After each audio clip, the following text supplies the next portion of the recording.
show you how to do a simple design. This one's just a buzzer.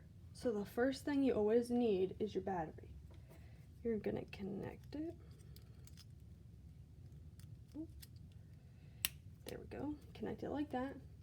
Then remember, blue bits always come first. They're power. So you gotta connect it like this.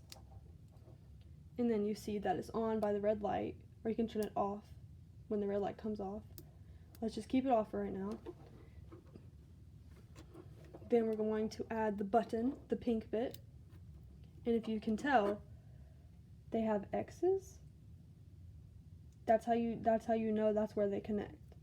If the X's are not together, it doesn't connect because it's a magnet. So you just make sure the X's are touching. Then we're going to add our green bit. We're going to put it together. You see it's all connected. You got X, X, X, X.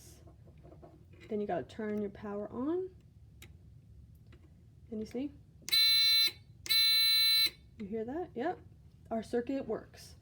Let's say that the bit wasn't connected right. It's like this.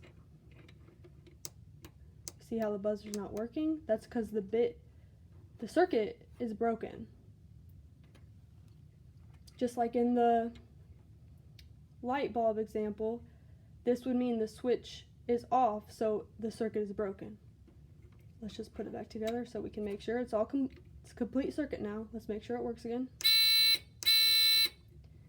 And that's how you do the simple circuit.